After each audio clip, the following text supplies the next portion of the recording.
This is a Reader's Digest version containing many of the interesting parts of the flat earth theory. For those who have already started seeing things with new eyes, it will be mostly a recap, but there could be a few new angles you haven't looked at. For the rest of you who are new to this, the first question is invariably, is this a joke? Because it's a joke, right? And that's where we start, because it's one of our two basic childhood facts. 1 + 1 = 2, and the Earth is a globe. We're taught this before almost everything else, and that right there should give you a clue on how serious this secret is. But for those who have forgotten their history, here's the modified Men in Black version. For the first 4,000 years of our civilization, we believed that the Earth was a flattish disk, surrounded by a solid dome barrier called the firmament. All of the 5 major religions had their own version of this, and the churches enforced the belief. Then, around 1514, a man named Copernicus created a new model of the world. He stated that if the Earth was spinning around 1,100 miles an hour and circling the Sun at 60,000 miles an hour, the world was then round. And while the math more or less worked, there was a problem. It was 1500, and the technology to prove such a theory wasn't there. The first balloon to carry people wasn't invented until 1760. Sailboats were the only travel over water, and the fastest thing on land was a horse. But the new worldview was promoted and took hold. The religions adapted to handle the new reality, and life moved on. More importantly, the globe model was quickly introduced into the education systems. Over the next 500 years, the challenges to this model faded, to the point where the globe was accepted as universally as physical laws such as gravity. Read that again if you didn't absorb it. For 20 generations, people believed that the Earth was round because there was a globe in every classroom they sat in. There was no proof. Hundreds of years went by, and still civilization had no way of proving the theory. Planes were invented around 1900, but until 1957, nothing could go high enough to give a true perspective of where we lived. And that's when everything got strange. The United States and Russia both sent up rockets high enough to take decent pictures, and what they saw scared them a great deal.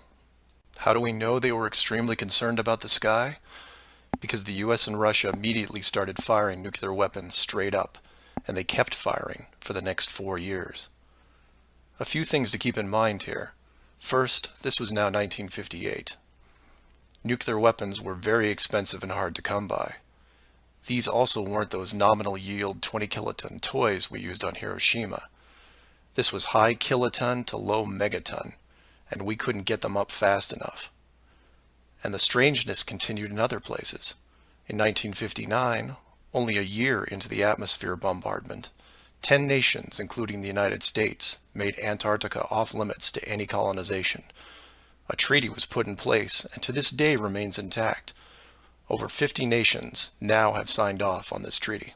Do you know any treaty that has lasted that long between all industrialized nations?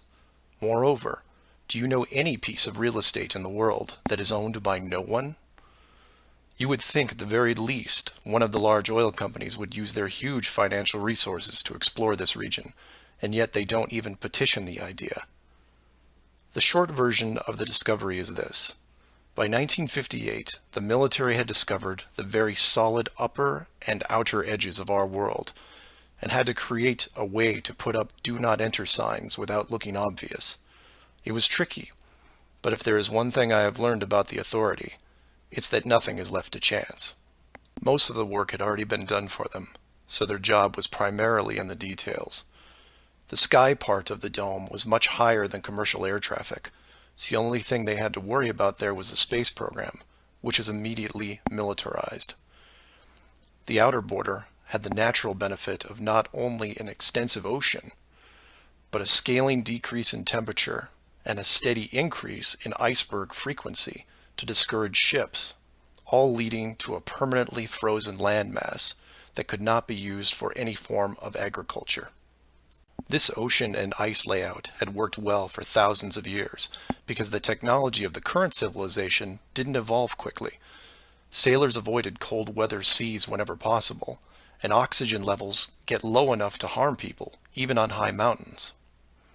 The brilliance of the design comes in the simple fact that human males are corrupted by power.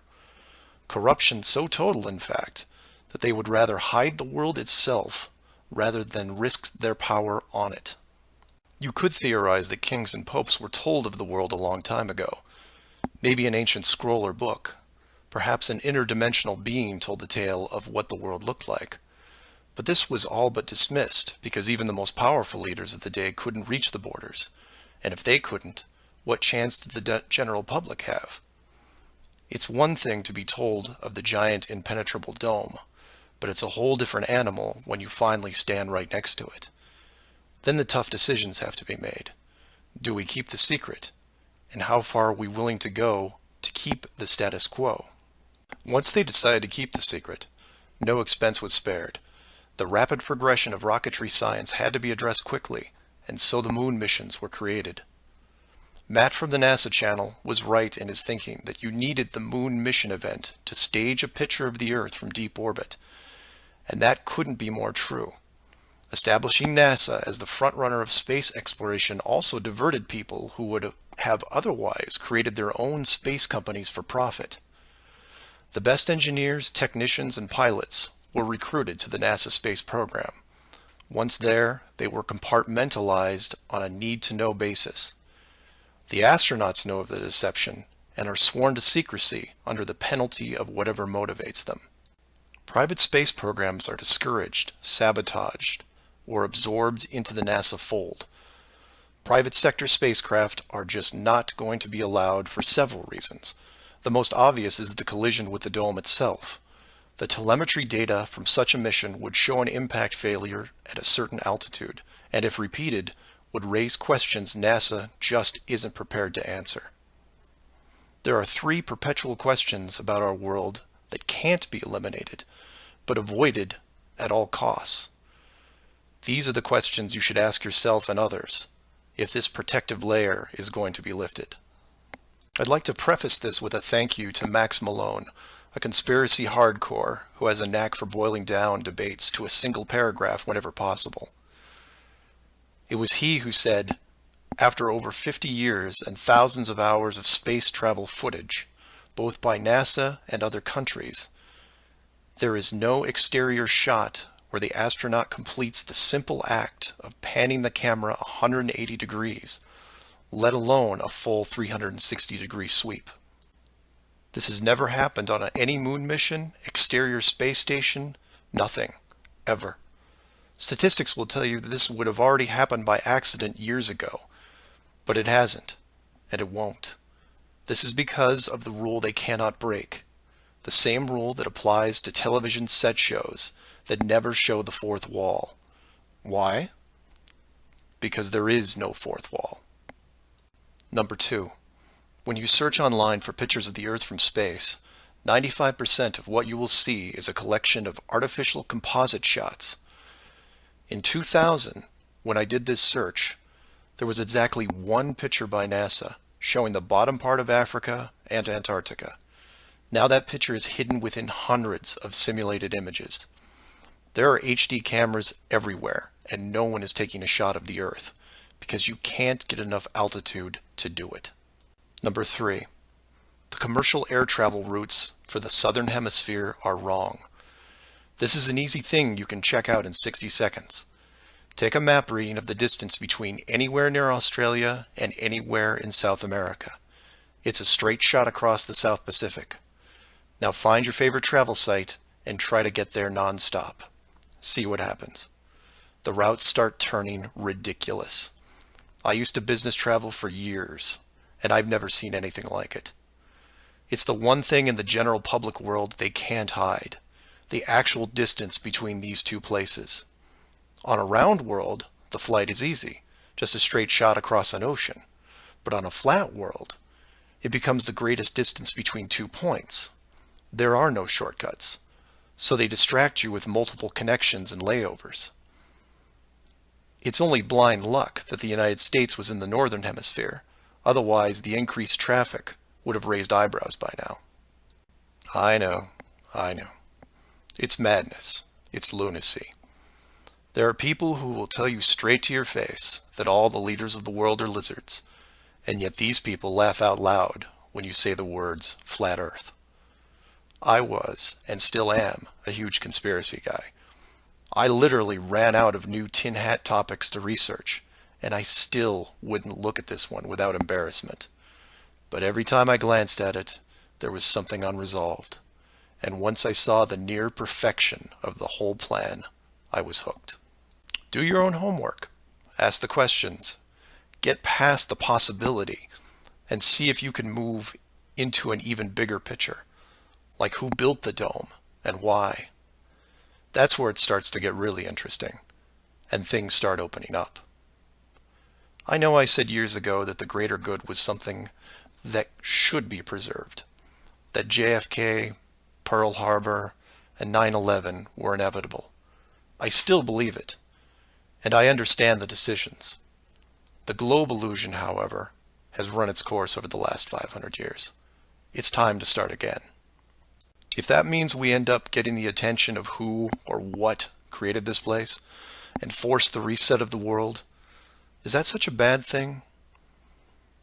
I've put some links in the description that you might want to check out, like the current map projections used by the USGS, the United Nations logo, the Flat Earth Society, high-altitude nuclear tests, the Antarctica Treaty, among others.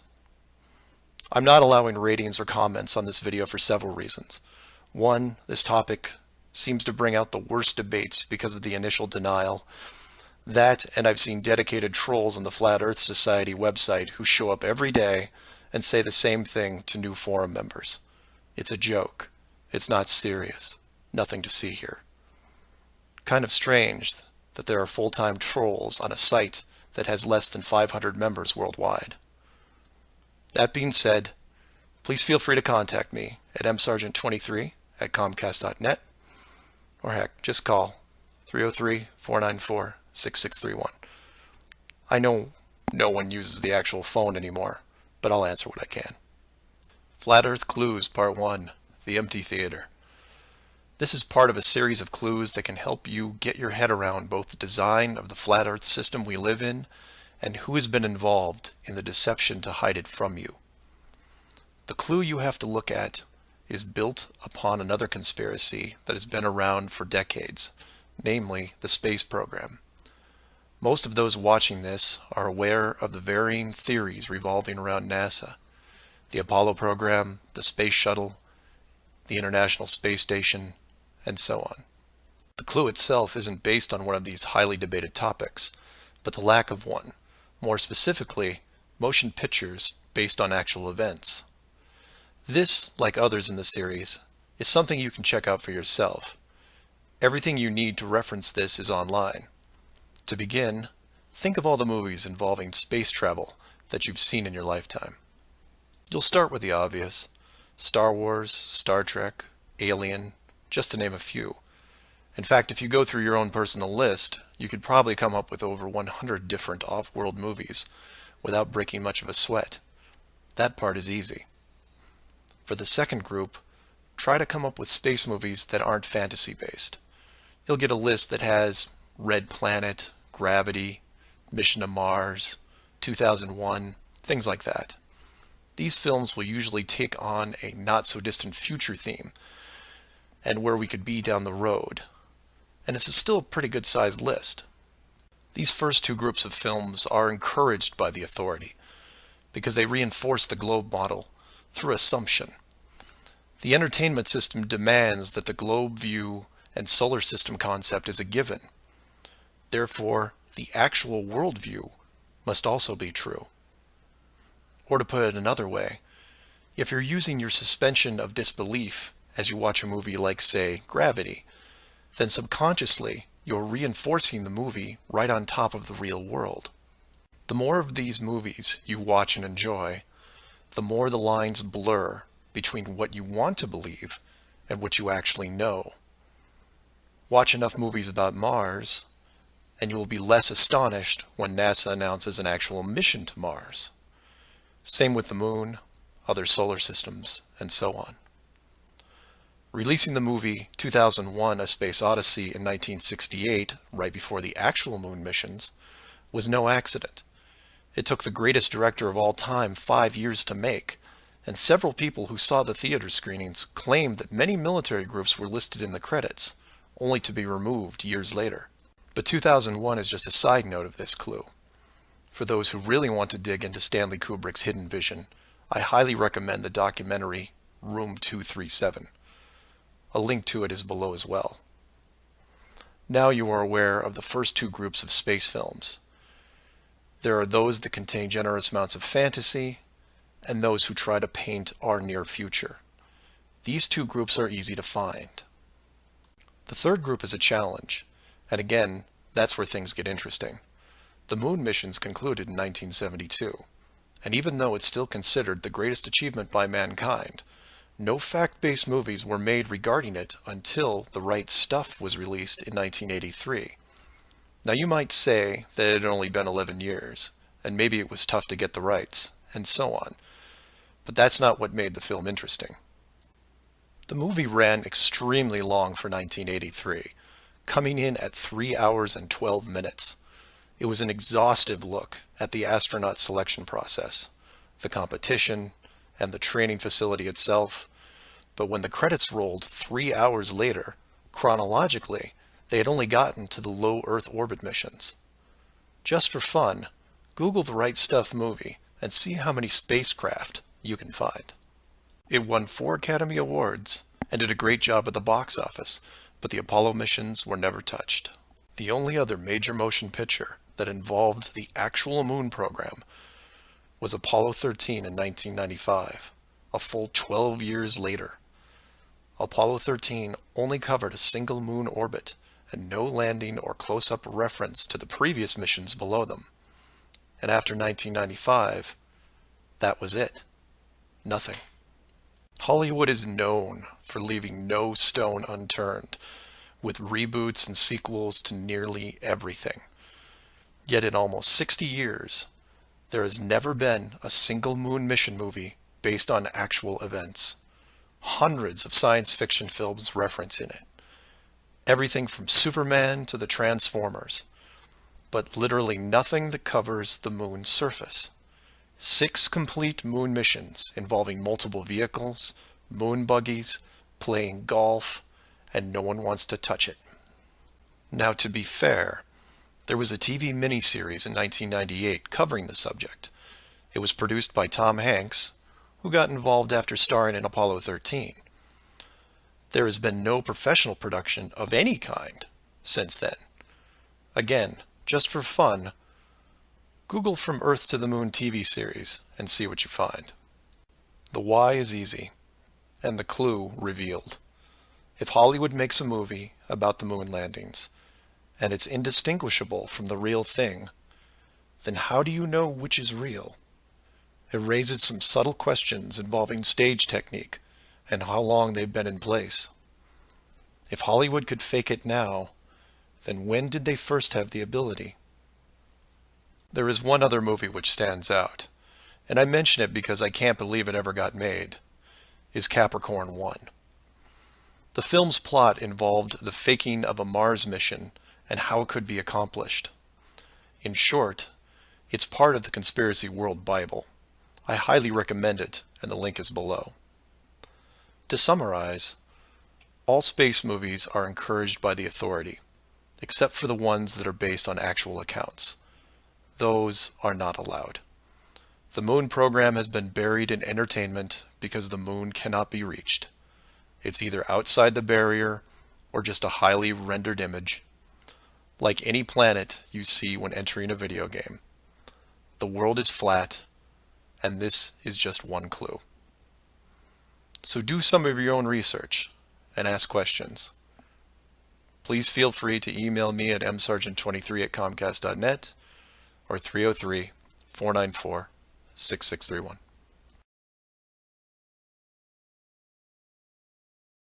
Flat Earth Clues, Part 2, The Bird Wall. This is part of a series of clues that can help you get your head around both the design of the flat Earth system we live in and who has been involved in the deception to hide it from you.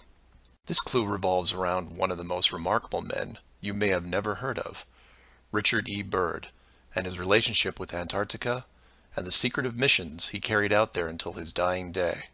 Some of you have followed the legend of Richard Byrd through the hollow earth theory. We aren't going to be covering any hollow earth in this video, but instead focus on the man and his involvement with the South Pole. The Reader's Digest version of Richard Byrd is as follows. Born in 1888, he became an American naval officer who specialized in feats of exploration. He was a pioneering American aviator, Medal of Honor winner, polar explorer, aircraft navigator, expedition leader in the worst environments in the world, and the youngest admiral in the history of the Navy. In addition, his list of awards takes up several pages in Wikipedia, including 3 ticker tape parades in his honor.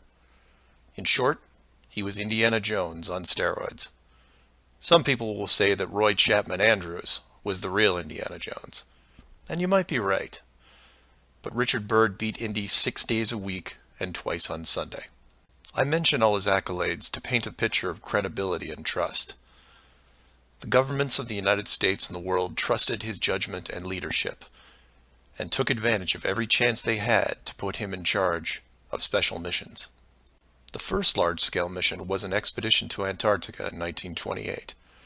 This was noteworthy because even though he had just flown over the North Pole in 1926, all expeditions from 1928 on were focused on the South. The expedition lasted 2 years, and during it, at the age of 41, he was promoted to admiral. His second Antarctic expedition ran from 1933 to 1935, and his third from 39 to 40. While in Antarctica, he was also an advisor for other countries who had their own expeditions, including England, France, Germany, and building off previous countries' expeditions from Belgium, Japan, and Sweden. He then helped lead U.S. Navy fleet operations in World War II, was present during the Japanese surrender in 1945, but then something strange happened. He went back to Antarctica. Now, some of you aren't surprised because he'd been there since 1928, and I agree with you. It's the how that's interesting here. His fourth trip to Antarctica wasn't an expedition. It was a military operation called Operation High Jump. Commanding an entire aircraft carrier group that included 13 support ships, Admiral Byrd led 4,700 men to the South Pole, for reasons that are still shrouded to this day. Some say they were chasing the remaining Nazi fleet, even though Germany had surrendered a full year earlier. Others say there was a Nazi base established in Antarctica during the war, when Admiral Byrd was absent. None of these theories are important for this video. What we do know is that the U.S. had sent an excessively large military force to the ice, all under the guise of peaceful intentions. During this operation, Admiral Byrd told a Chile newspaper this: "The most important result of his observations and discoveries is the potential effect that they have in relation to the security of the United States. The fantastic speed in which the world is shrinking," recalled the Admiral, "is one of the most important lessons learned during his recent Antarctic exploration. I have to warn my compatriots that the time has ended when we were able to take refuge in our own isolation and rely on the certainty that the distances, the oceans, and the poles were a guarantee of safety." After the operation, Admiral Byrd toured the States and gave interviews, the most interesting of which is a national television show in 1954 called The Long Island's Chronoscope. A horrible name, but a decent show. I've added a segment of it at the end of this video and linked it in the description. During this television interview, he first spoke of an area beyond the South Pole as large as the United States, which no one had set foot on yet. He then went on to say that there would probably be expeditions year after year because the U.S. government had really become interested. The interviewers then probed as to why the interest in the South, when any perceived military threat from Russia, keep in mind this was 1954, would be from the North. He went on to say that it was the most valuable and important place in the world for science. It involved the future of the nation, an untouched reservoir of untapped resources, including coal, oil, minerals, and uranium. He added that at the time of the interview, there were 7 nations currently engaged in Antarctica, including Russia, Australia, Argentina, Chile, and New Zealand. During the interview, the Admiral talked about planning the next military mission to Antarctica. It was called Operation Deep Freeze and ran from 1955 to 1956. The mission was completed, and he supposedly returned home. Now this is where you come in and say, so what? And normally I'd agree with you, except for what happened next. Nothing happened next. The missions just suddenly stopped, and that was it. No other expeditions, military or otherwise, were conducted on the continent, ever. Then a treaty was put in place banning any country from doing basically anything. The end. And if you're wondering what you're missing, it's this. Admiral Byrd goes on television, says that this massive body of land, most of which sits on a plateau 2 miles high, is rich with every resource you could ever want, energy rich, pristine, with no indigenous population or plant life, and every country that has sent teams is ready to carve it up like a big turkey. Not to mention, there's an expanse of land larger than the United States they haven't even looked at yet. And out of the blue, everyone just calls the whole thing off? There are no environmentalists in 1959. This is land of diner food and 20-cent gas. I'm calling total BS on this one. The dollar value of the initial resources find would have fueled armies of greedy companies. So what happened?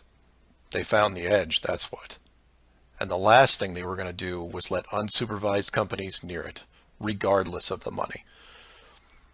Even if it was hundreds of miles away, you couldn't allow resource corporations even into a safe area, and then years down the road as they expanded, tell them, oh, sorry, you can't go beyond this point.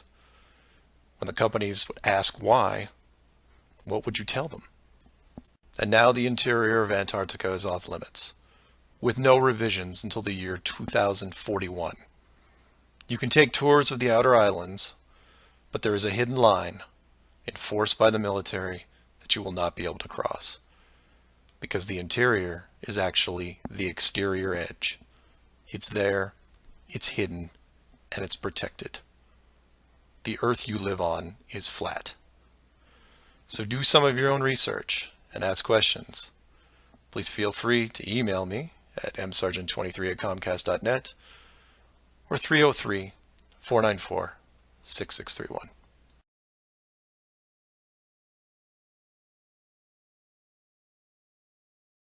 Our very distinguished guest for this evening is Admiral Richard E. Byrd. The North Pole used to be a no man's land, but these are the days when, by buying a ticket on a commercial airliner, you can fly across the North Pole and drink a cocktail at the same time. Yet only 60 or more years ago, about 35 years ago, our guest tonight found out whether there was any land north of the North American continent.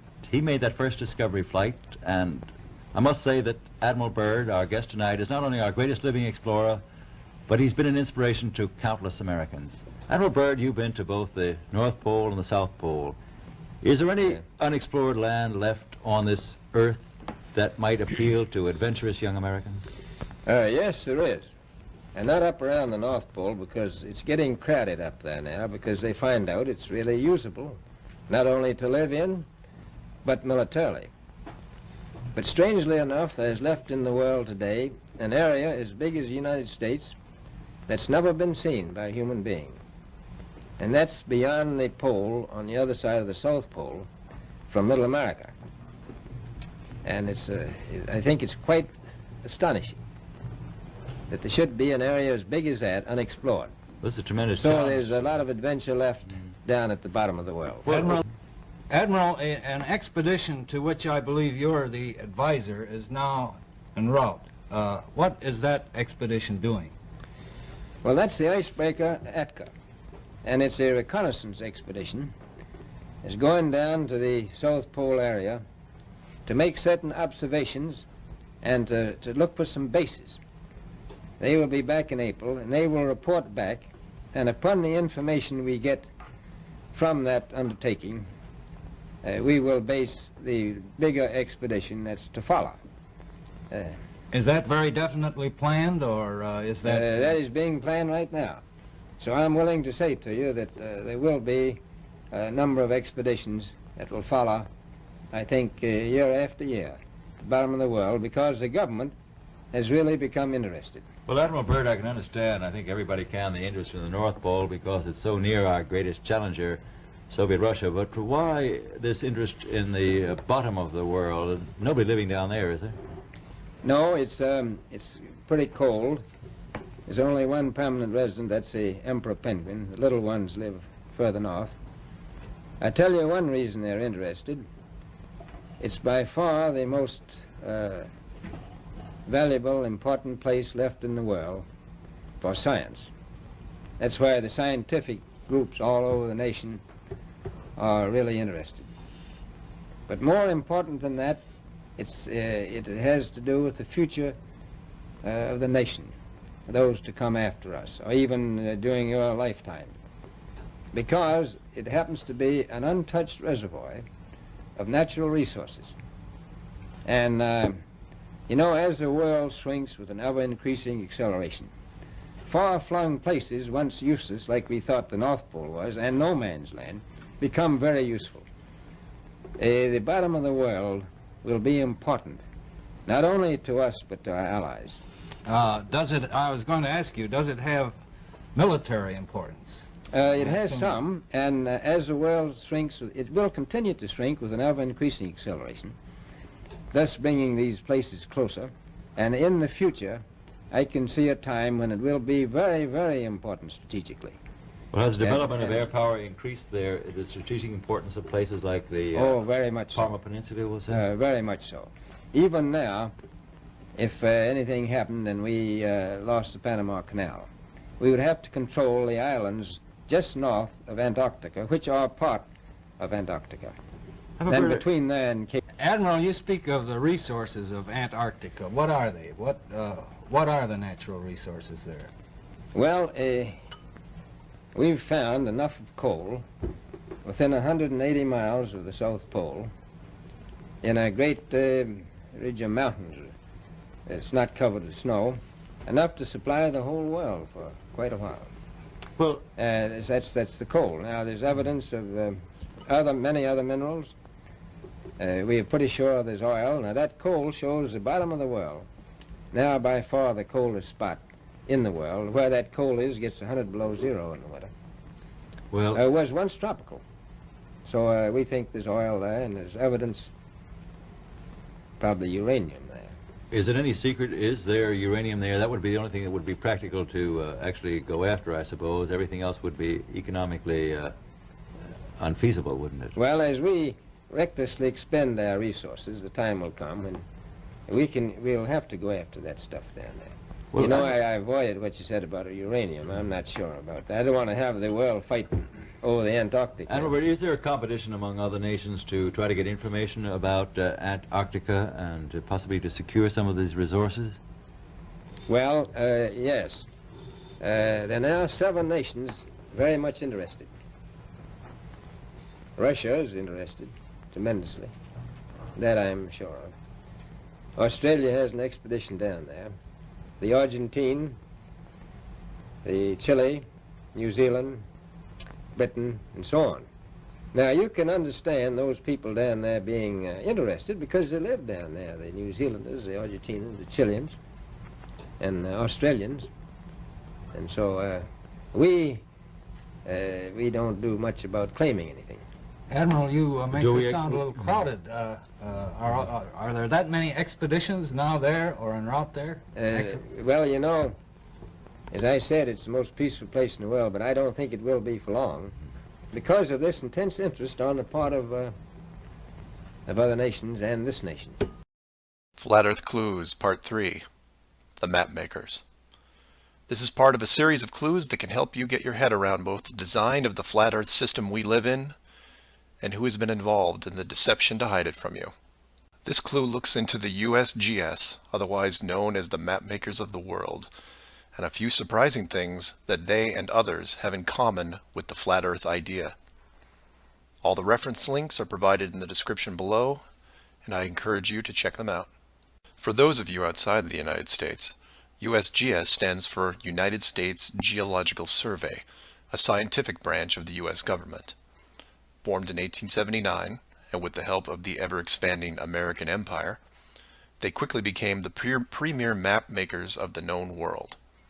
Currently, they have around 9,000 employees and an annual budget of over $1 billion a year.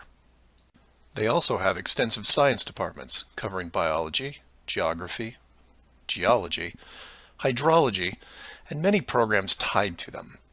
Their motto since the 1990s has been "Science for a Changing World," and I'm going to show you how true that really is. What does this large, really boring government group have to do with the flat earth? To understand that, you have to look into their origins, which is in geography. To do this, you'll need to open another page that specializes in maps. The maps you see in this video are from Wikipedia, but there are others you can reference as well. The wiki list of map projections isn't much to look at as a whole, although there are a number of interesting takes on the world view. Not only do they have just about every perspective when it comes to the land we live on, but some detailed information on where the map originated, including name type, the origin or creator, and the year the map perspective was proposed. Now, some of these will be very familiar, especially the ones that you would see on your classroom wall. There are a number of variations here, but the one that has been debated on recently would be this one, the Gauls-Peters, which accurately shows the size difference between the continents, the most obvious clue being that the white continent of Greenland is actually tiny compared to Africa. But I digress. If you keep going down through all the different shapes, you'll get into circular maps, but only one of these is a top-down perspective that shows the continents in the center, surrounded by an unbroken ring of ice. In Wiki, it's called the azimuthal equidistant, and just to make it easier, I'm going to abbreviate and call it AE for short. Why is this map so interesting? Well, if you're looking at the Wiki page, you'll spot a few reasons. The first is that in the notes section of the map, and I quote, "Used by the USGS in the National Atlas of the United States." It also mentions that it is used as the emblem of the United Nations. Of all the maps on this screen, it is the only one that references a group of any kind. And if you keep this page open and navigate over to the Flat Earth section of Wiki, you'll notice towards the bottom of the page a similar map. I've referenced it here, and you can tell quite easily it's identical, but not referenced or linked as the AE model. To make things even more strange, we go back to the USGS model, and you see that it was first proposed 1,000 years ago, and you may think, well, that's a bad link. So you compare it with the person who proposed it, and you get this guy, Al-Biruni. Who was Al-Biruni? Well, he lived around 1,000 years ago and was considered one of the greatest scholars of his era, schooled in multiple sciences. Have you ever heard of him? I hadn't. Maybe it's multiple bad references in Wiki. Well, no, because NASA knows who he is and named this moon crater after him. So why is the USGS using a version of the world map designed by a 1,000-year-old Persian scientist? Because it's correct. That's why. So to be clear, let's compare them again. The United Nations flag, the USGS official map of the Earth, and the Flat Earth model. All identical, but one isn't recognized and instead ridiculed as an outdated look at the world. And this is one of those political quandaries that the authority gets stuck in. The short version is this. The government is on the same page as the flat earth, but they can't admit it, even in confidence. We know the earth isn't flat, they say, but it really is. We know you use the same map as we do, but ours is just an image. And anyone who says differently is obviously crazy. It makes you wonder how long the USGS has been using that model as an official reference. The United Nations started using it for their logos in 1945, and then made some final adjustments in 1947. And the UN flag also raises a few questions, like, why isn't Antarctica represented on the map? Is it supposed to be assumed in the outer circle, or perhaps the spiky olive branches on the outside? They don't mention it anywhere online. And this is what I like to focus on: the gaps, the holes in the plot, the unanswered questions. The USGS using the same map as the flat Earth, but not saying why, not recognizing it, or that you can't link the very same image from the Flat Earth Wiki back to the actual AE definition of the projection. The authority figured out in the 1950s all of the borders of our enclosed world, and have done a great job hiding it over the decades. But the world's a complex place, and there are clues out there just lying around. I think it's time you saw some of them. So do some of your own research and ask questions. Please feel free to email me at msargent23@comcast.net or 303-494-6631. Flat Earth Clues, Part 4, Shell Beach. This is part of a series of clues that can help you get your head around both the design of the flat Earth system we live in and who has been involved in the deception to hide it from you. This clue covers the near-perfect design of the flat Earth model and will break down some of the logic behind the decisions made. It sounds like a big task, and it is, but to start, let's look at something small, like this little guy. Take an ordinary mouse and put it into a glass cage. It doesn't have to be a mouse. It could be a snake, a lizard, an insect. It makes little difference for this exercise. People identify with mice because they're used to seeing them in lab experiments. Mice also don't have any sinister connotations. They're seen as relatively innocent and benign, the perfect test subject, as it were. I have yet to meet anyone who has a bias against the lab mouse. So the mouse goes into the box for the first time, and the reaction is always the same. It explores its surroundings, and more importantly, tests the barrier around it, probing for exits or potential exits. The mouse inspects every inch of its new glass home, and at some point settles into the acceptance that the walls are indeed solid and that it may be there for a while. Every so often, it will repeat the process, again checking the boundaries of the cage, just in case something has changed. What it doesn't do is act like it would in the wild, because it realizes that it's in a form of captivity. The glass box doesn't even remotely resemble its natural environment. You could put this box in the middle of a forest and the mouse may feel slightly better about its situation, but it still knows that it's been trapped against its will, and will settle into a non-native lifestyle. You could take all the other small animals that could be substituted for a mouse, the snake, the lizard, the insect. It makes no difference. The result will invariably be the same. Repeated probing for escape routes, then acceptance. Take the same animal and now put it into the middle of a 100-mile square wildlife preserve, surrounded on all sides by a similar type of glass enclosure. The creature doesn't even bother to rush the size of the preserve and start testing the boundaries, mostly because it's out of visual range. It could be days or even weeks before it even encounters a single fence. The animal's routine is spent doing what it normally would do. It eats, it sleeps, it breeds. It does everything that it would naturally do in the wild.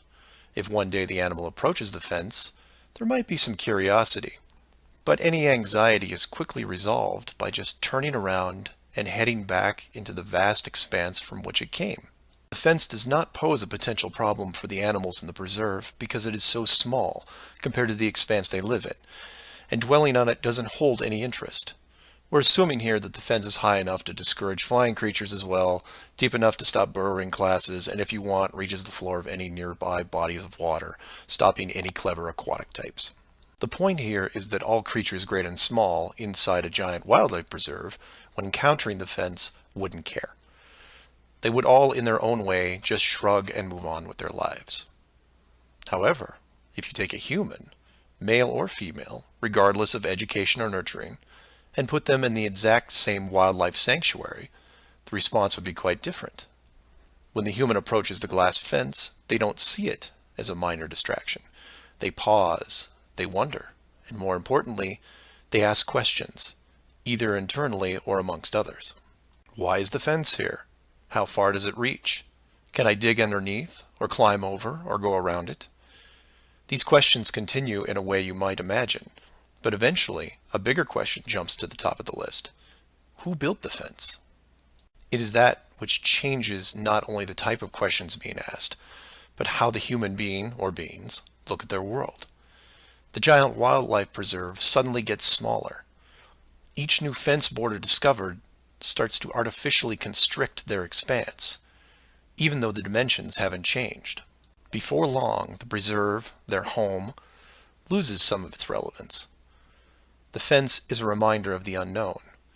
It provokes fear and endless speculation within the human. Given enough time, the importance of the preserve continues to be reduced, especially in relation to the fence. And the reason why it's so engrossing for the human is simple. It's there. It's real. They can see it, and maybe even touch it. Adding more humans to the equation increases the disparity of the situation by orders of magnitude. Have you seen the fence? Do you know how long it's been here? Have you ever known anyone that's been outside it? It's older than us. Who is responsible for the fence? What can we do to appease the group that created it? You can see what this might lead to. A long-lasting group hysteria would entrench itself within the population, grab hold and never let go. The fence is bigger, older, and wiser than they are. It humbles them, it angers them, and it is forever. It is their proof of a higher power. Maybe not God, but certainly God-like. No civilization, regardless of technology, discipline, or age, would be able to cope with the existence of it. For the human psyche, there are just too many questions that go unanswered. Life would never be able to progress normally. To summarize, a garden variety wildlife preserve would work for 99.99% of all the world's life forms. For human beings, however, you would need to make some modifications, or really just one big one. So let's take a look at a few examples of how this could be accomplished, and from there expand it. The first failed example can be seen in the 1998 movie Dark City. This is a good starting point to get you in the right mindset. The premise here is that an advanced race creates a small flat earth area, complete with a traditional dome. The design, however, is initially flawed in that they built the city all the way to the outer edge, leaving no room for error. To compensate for this, they altered the memories of the human population on a regular basis, therefore repressing any long-term investigations. However, in movies, there are always anomalies, like the police officer who realizes that even though he remembers visiting a place called Shell Beach, there is no way to reach it, because Shell Beach is outside of the flat world and never existed. He just keeps going around the circular city that has no exits. In the end, another man, the hero of the movie, makes it to the edge, steals the advanced race's power, and creates an ocean, which really should have been there in the first place. Move from there to a movie released only 4 months later called The Truman Show. Inevitably, all flat earthers have to take a hard look at this movie from a technical point of view. The movie follows the same lines as Dark City, but in a much more relatable premise, that of a giant television stage built so that the outside world can watch a person go through his life without any knowledge that he is living inside a flat world, surrounded by a physical dome. The movie is interesting on several levels, including construction. Using their existing model of a small town, bordered on one side by a large lagoon and wilderness, and the other a seemingly expansive ocean, while better than Dark City, still had its flaws. For one, it was less than 20 miles across, and even though Truman's desire to explore was repressed, there was still a chance that he would venture to the outer edge, which is where the movie ended. But for the most part, it worked. Truman believed the entire scenario because he was born into it, and then lived 30-plus years without any reason to doubt where he was, which could be said for any of us. If it wasn't for the, and we'll say movie mistakes, that the studio fell victim to, then the show would have never ended. And this then raises hypothetical scenarios like, how many kids like Truman could you have raised inside that dome? 10? 50? Now, logistically, you can see how it might be problematic in keeping tabs on that many kids, especially as they got older. But with enough sleight of hand, it could be possible. A fictional situation just like that was made into the 2004 movie, The Village. And even though it turned into one of those M. Night Shyamalan plot twist things, the premise was very feasible. A wealthy group of idealists buy a large parcel of land in an existing wildlife preserve, create a small town from the 1800s, and raise children there. They pay off government officials to keep planes far away and spread a myth that monsters live in the forest. As far as the kids are concerned, they actually are living in a small Pennsylvania town in the 1800s. And being born into it, why wouldn't they? If the story continued, eventually the elders that founded the town would all pass away, leaving the children to pass on the legacy, free from any burden of guilt that their world was not what it appeared to be. And keep in mind, this was done with very little land manipulation and no dome. This then circles back to how many actors the fictional Truman Show really needed to hire. Other than the leads who did product placement, the rest of the town could actually just live their lives like anyone else. Use phone lines to call outside, go to restaurants, watch television at home, and so on. But again, I digress. Assuming the technology was possible, how many people like Truman could you keep in a dome the size of, say, a state that was hundreds of miles across? Probably thousands. If you kept expanding the size of the dome to a few thousand miles, well, then you're talking millions. But when it gets that big, something interesting happens. You don't need the actors anymore. Start it up like The Village, and within just a few generations, everyone is oblivious. And you can leave them to their own devices. Starting to sound familiar? In fact, the larger you make the enclosed world, the less micromanaging needs to be done. It gets easier as it scales up. This brings us back to the missing modification you need for the human race.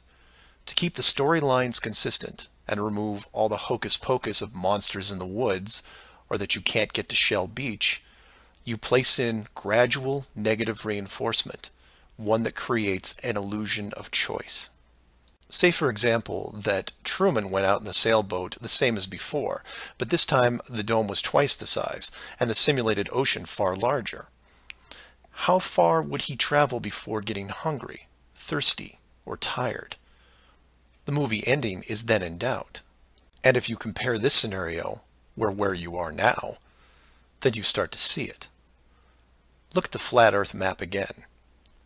Continents grouped in the center, surrounded in all directions by hundreds of miles of salt water. Think about how much further ancient ships would have traveled if you could drink what you were sailing on. As you move closer to the edge, the temperature starts taking a nosedive. Then you start seeing icebergs. If that doesn't stop you, then you run into what we call Antarctica, which is a steep climb 2 miles up with no plant life or indigenous livestock animals. And if you had the wherewithal to make it that far, you would still have hundreds of miles of endless ice and snow. It's easy to see why so few people have gone the distance. Compare this to the upper ceiling, which is much easier to maintain. You simply decrease the oxygen rates so that every 1,000 feet up, it gets more difficult to breathe. This slows down exploration over mountain ranges and discourages limited control flight, such as balloons. Also keep in mind that the dome itself doesn't have to be that high in relation to the outer ring. With commercial aircraft capping out at 10 miles and rockets less than 400, the dome would actually look more like a stadium roof, depending on how you wanted to display things like the sun, moon, and stars. An enclosed world with these type of safeguards would be able to sustain an unknowing population for, say, what, 4,500 years? Then you could artificially introduce a globe model into the scientific community, before the civilization technology reaches a point that could lead to discovery. And 500 years later, here we are. A civilization inside an amazing structure, doing what we would naturally do, while the authority stands by the gate and fears the consequences if we ever found out for ourselves. So do some of your own research and ask questions. Please feel free to email me at msargent23@comcast.net or 303-494-6631. Flat Earth Clues Part 5, The Status Quo. This is part of a series of clues that can help you get your head around both the design of the flat Earth system we live in and who has been involved in the deception to hide it from you. This clue covers the inevitable and sometimes frustrating question of why the authority would go to all the trouble of hiding the flat Earth. My hope here is to show you different angles and a progression of events, all of which lead to a very changed world, both physically and mentally. To open, we have to go way back to when the world was a much more simple place. You had your 5 major religions, including Buddhism, Hinduism, Judaism, Islam, and Christianity. Each of these groups had their own version of what is known in Genesis as the firmament, or the flat circular world enclosed by a solid dome-like barrier from where the creator, or creators, looked on. I'm not going to explore all the subtle differences between the groups.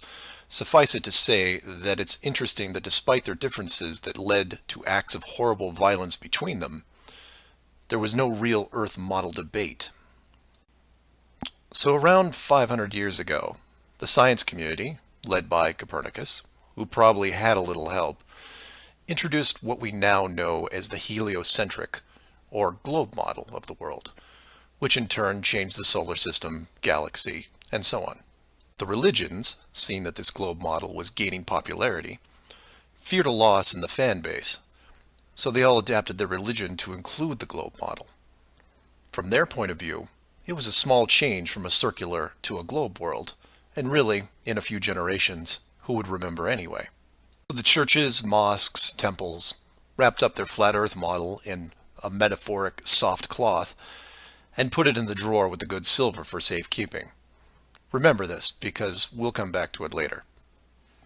And hundreds of years went by, with science promoting all the aspects of the globe, and the religions promoting their beliefs upon this globe. The world kept spinning, so to speak, and everyone was happy. Then in the early part of the 1900s, you get this pesky explorer named Richard Byrd. He has family money, all the right connections, and secures basically unlimited funding and the government green light to probe every piece of unseen territory there is. It was inevitable, I guess. A young man who has an unquenchable desire to see all that there is to see, and then granting him the tools needed to accomplish this goal.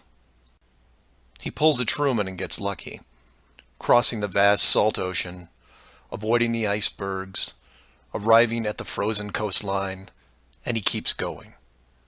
He was never going to stop. One day, after crossing hundreds of miles of high-altitude ice and snow, Admiral Byrd sees it, a barrier. And to him, it's just a barrier, not the barrier.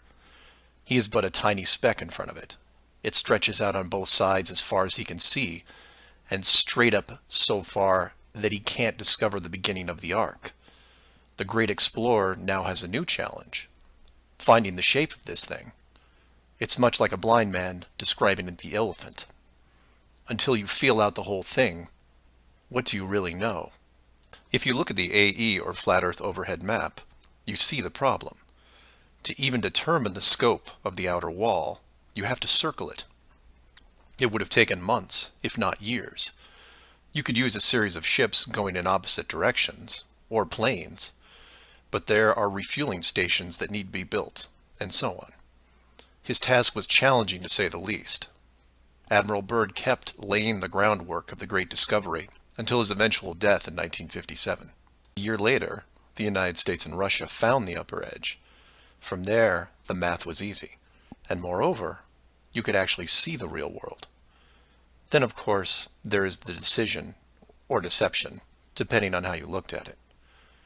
The authority made the call to hide the actual shape of where we live, then sealed off the outer edge from prying eyes, and created the space program not only to reinforce the globe model, but to control it.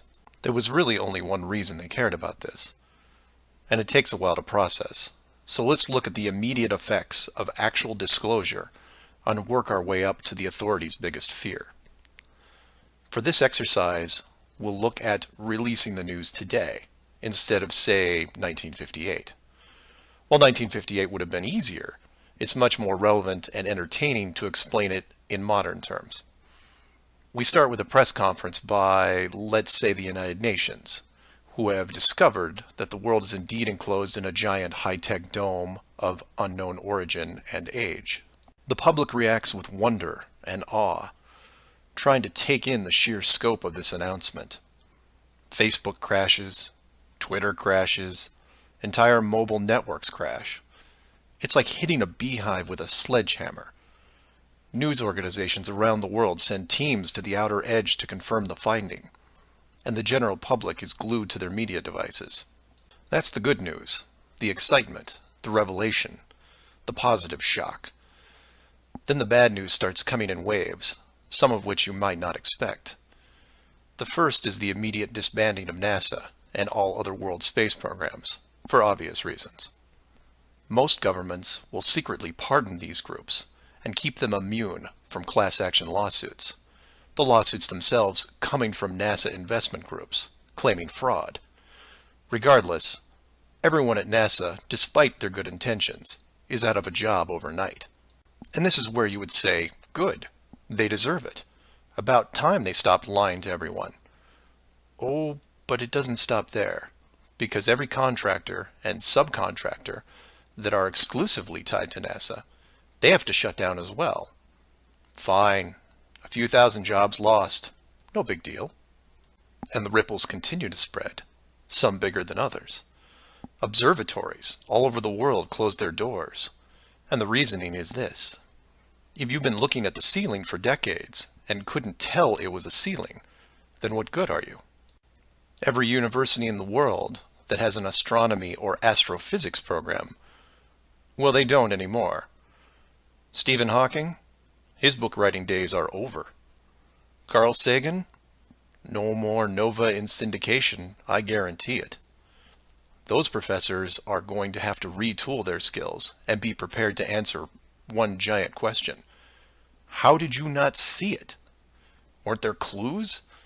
People start finger pointing, and it will continue for years. And still my fellow flat earthers will say, well, hell, that doesn't sound too bad.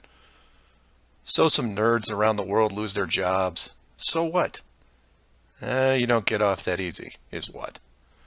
Finger pointing at the now defunct NASA will then turn to finger pointing at the government, who directed the whole thing.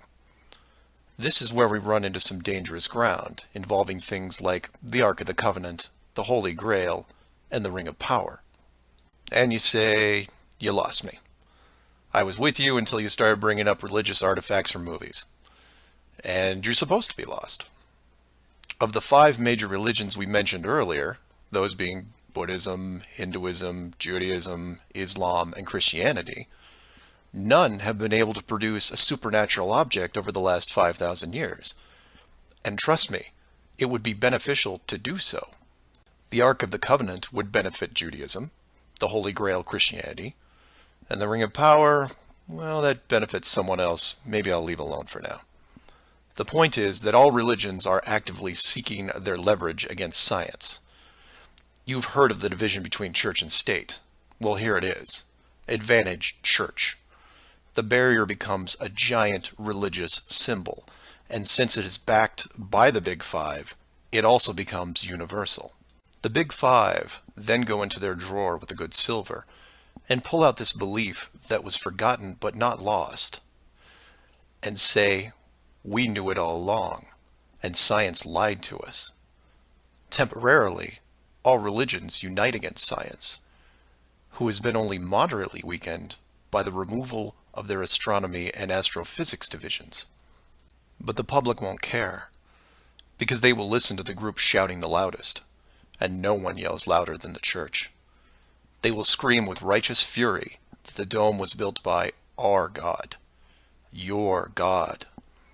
And the people will turn to science and hear nothing but crickets. And that's where the world changes, because in times of great stress, the public will want words. And while religion has no shortage of them, science simply is incapable of taking leaps of faith. I'll take a glass half full approach and say that anyone listening to this is probably an intelligent, rational person, one who can make informed decisions outside of the conventional doctrine. But for every one of you, there are hundreds, if not thousands, of mouth-breathing troglodytes who will not walk but run to the respective house of religion and say, "You were right about this. What else can you teach me?" This is what fills the current authority with pause. The unknown response to that question. Will religion take the high road and work with what remains of science to discover the truth? It's possible, I suppose. It's also possible that religion will combine this technologically advanced society with a revitalized and aggressive doctrine that then transforms daily life into something that makes the book 1984 seem like a Saturday morning cartoon show. I'm hoping that mankind will prove me wrong, but so far, that isn't the case. So do some of your own research and ask questions. Please feel free to email me at msargent23@comcast.net or 303-494-6631. Flat Earth Clues Part 6, Depth Perception. This is part of a series of clues that can help you get your head around both the design of the flat Earth system we live in and who has been involved in the deception to hide it from you. This clue looks into the inevitable design question below the surface, or more specifically, how thick the flat Earth design would need to be. To start, let's quickly recap the design features so far. A basic dome structure made up of advanced high-density material, thousands of miles wide, and at least 100 miles in height. The ceiling of said structure being projected upon by an ultra-high-definition system using super LED technology and a combination of 2D and 3D imaging to simulate all celestial bodies, including sun, moon, stars, and so on. This ceiling is then protected by a scaling decrease in temperature and oxygen levels to the point where human life isn't naturally sustainable above 4 miles. The lower surface of the dome structure consists of an organic layout of continents, grouped at the center, ensuring that no land bridge exists to the outer ring. This is then surrounded by hundreds of miles of salt water in order to limit sea travel. The salt oceans are then adjusted with a scaling decrease in temperature as the outer area is approached, to the point where salt water freezes, forming icebergs, further reducing sea travel. The outer ring is then elevated to a height of 10,000 feet, reducing oxygen levels, and a buffer zone of 300 miles is created. This zone is devoid of all life forms that could be used as food, further discouraging land travel. That all sounds pretty good, but we left out one thing: depth.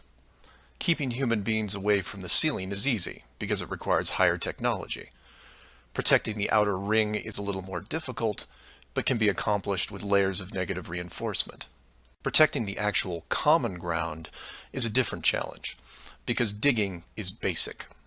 Everyone knows how to use a shovel, and most construction requires a generous amount of digging. In addition, natural resources such as coal, oil, minerals are harvested through large-scale digging operations. So it's safe to say that any human population is going to be digging a lot of holes, because it's easy and it's necessary to continue their way of life. That being said, how thick would you need to make the flat Earth model so that people didn't accidentally dig their way through?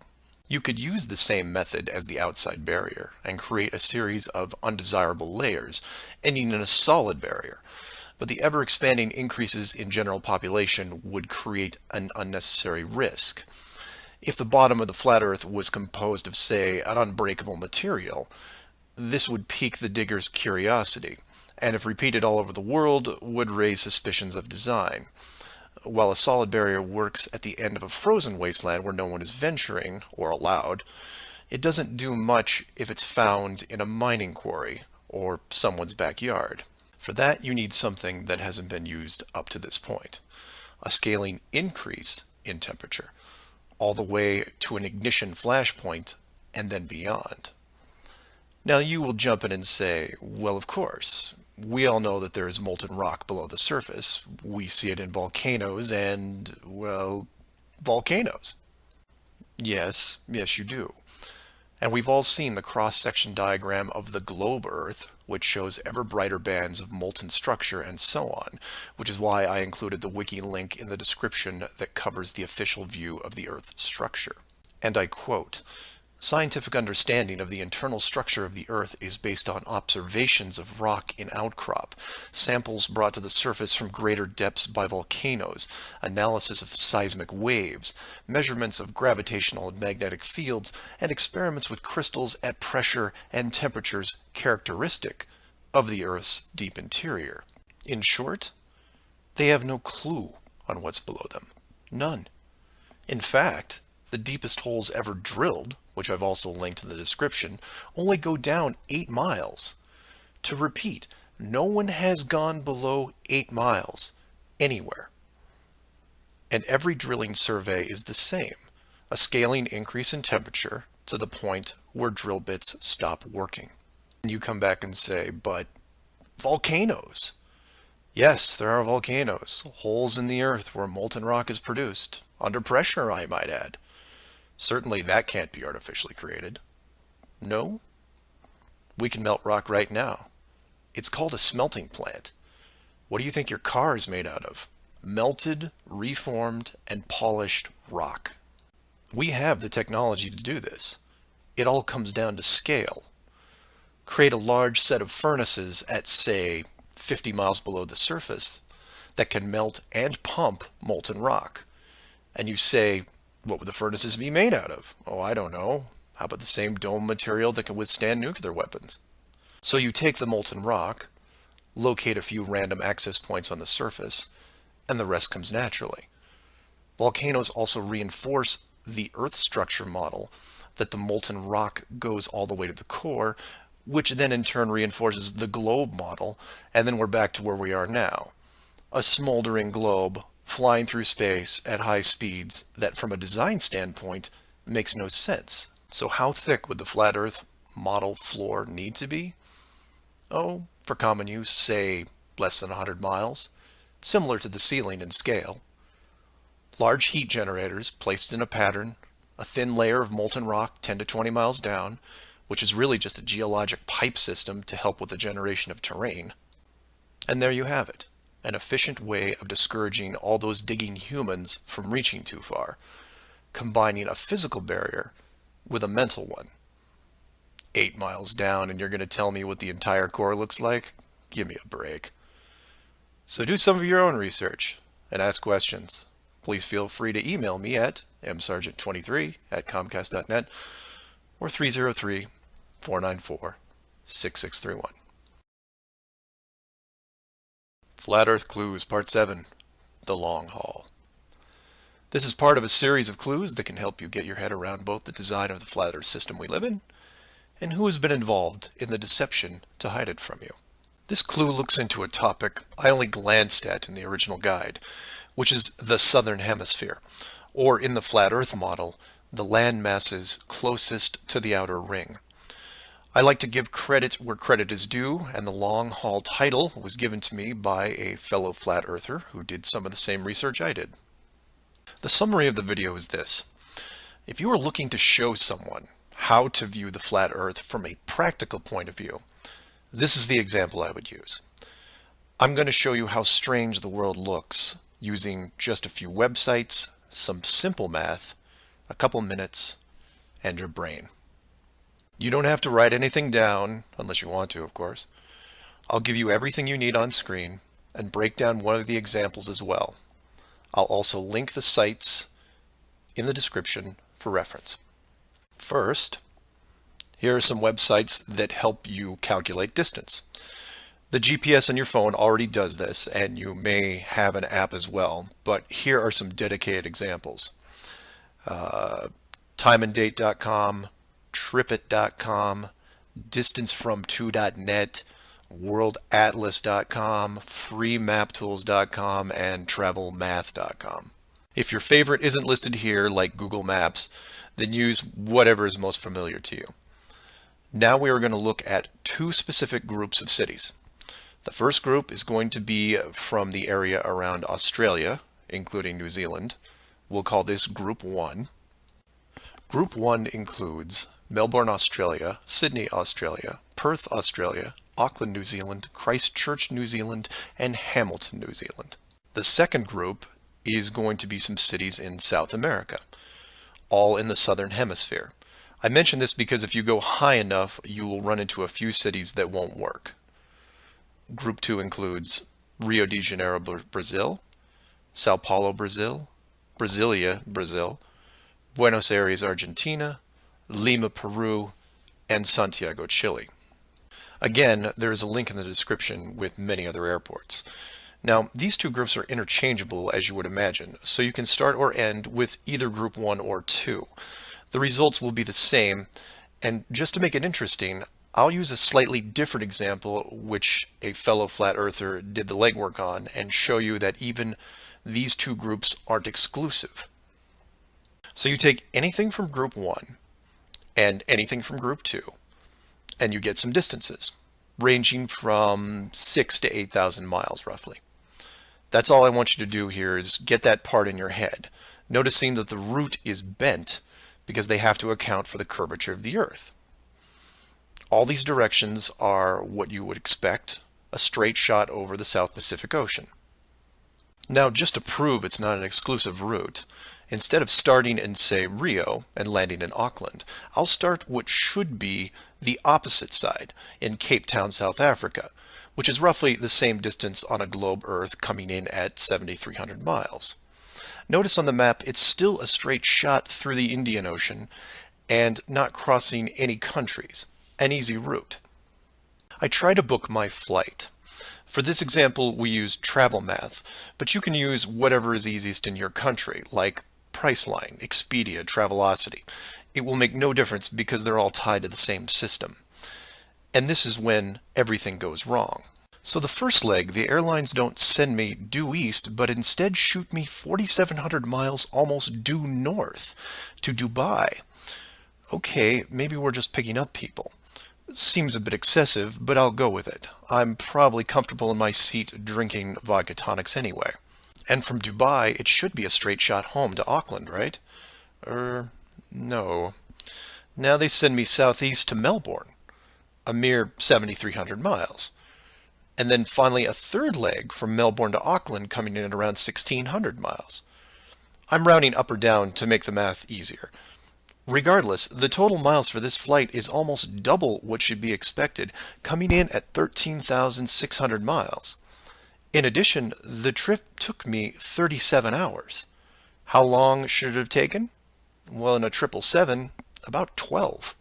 Now this is where you come in and say, well, it's probably an isolated incident, or some strange connection thing. You know how the airlines are. Oh no, my friends. We can do this all day. This roulette table is rigged, and there is no way to get a fair game. The first part of the clue is the utter lack of non-stop flights from anywhere in this hemisphere, which is why I give you multiple cities in each group. And here's the plot hole for you. Flying from international cities like Sydney, Rio, Santiago, or anywhere else close by, you can't get a single non-stop flight, no matter how much money you pay. I tried to do this for an entire night, and it was like playing an online casino game, one that I was losing most of the time. The connections kept coming in like spam windows.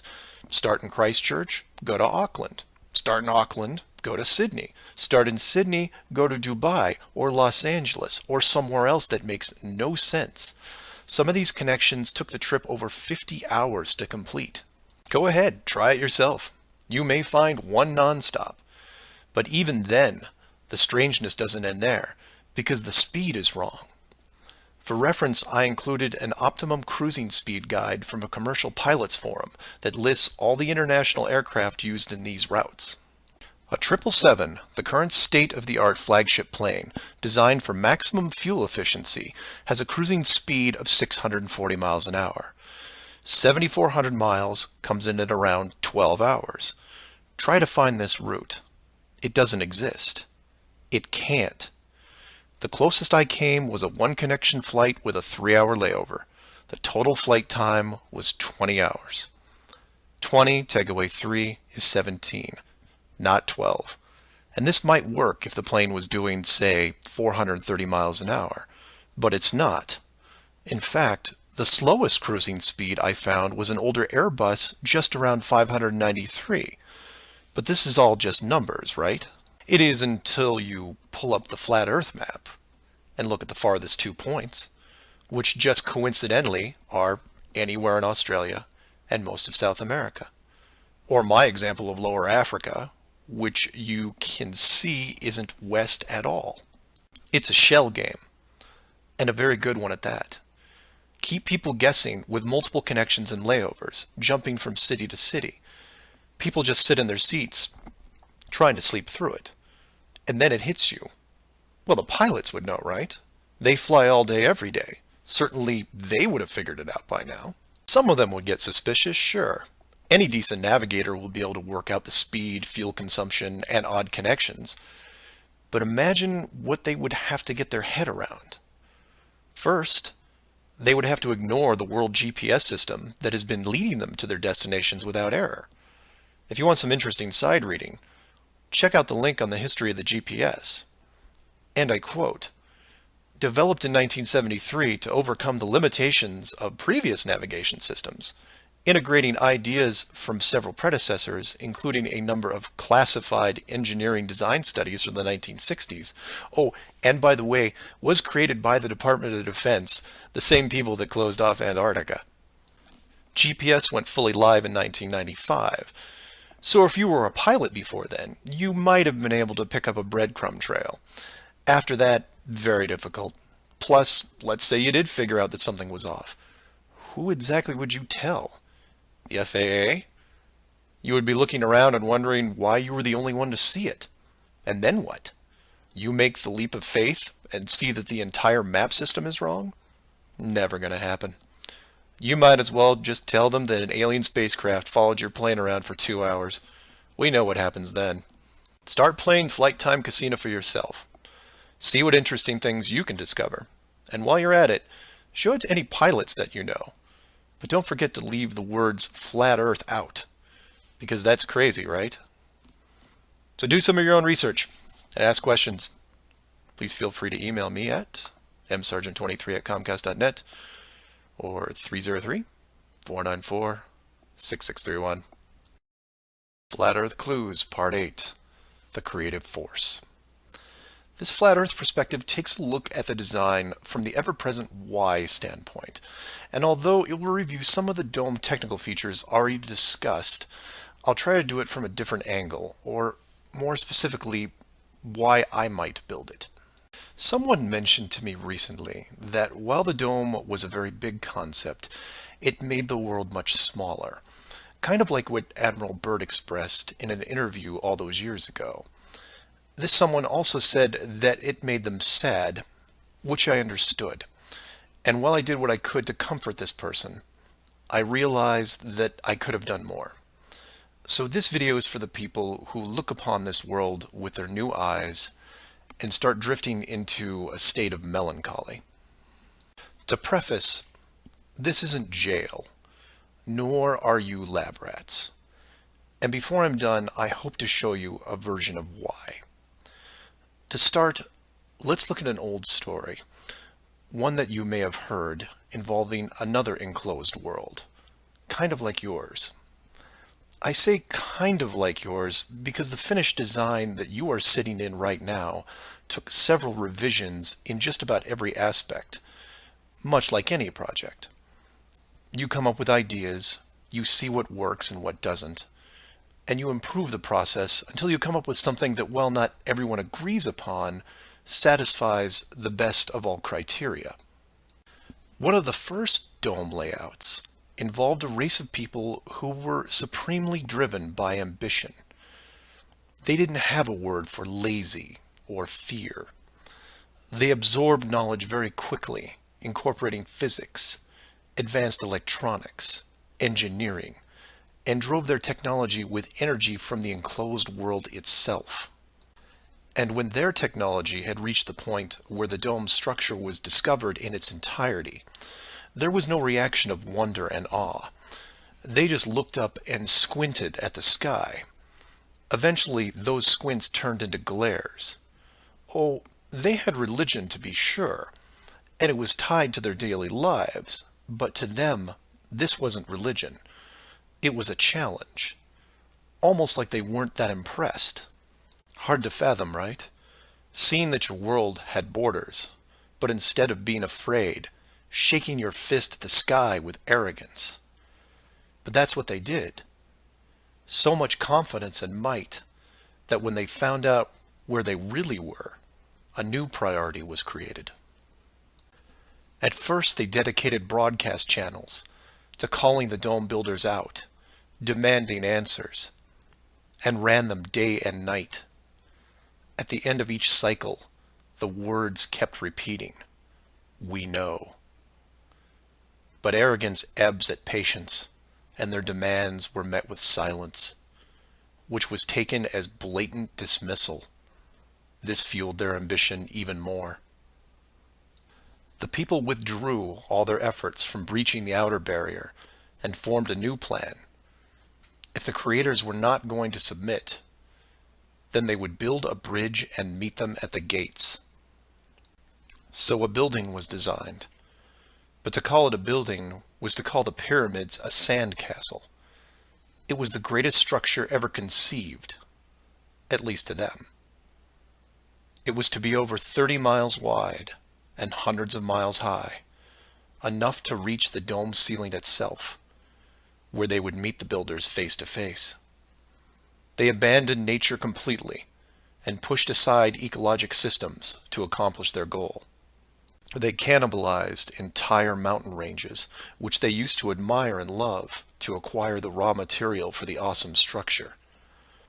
The work crews built with flawless precision, and it was obvious that it was going to succeed. A bridge to the edge of the sky itself. The work would only pause long enough for the mighty armies below to look up and yell, "We come for you," so loudly that on a clear day you could actually feel the dome shake. And the creators, faced with their first great challenge, decided to start again. And the people were changed, their language fragmented so that the builders couldn't continue. The tower was dismantled, their technology removed and forgotten, and the people scattered. A new group was introduced to the dome, divided in every way imaginable, so that unity was next to impossible, and everything slowed down.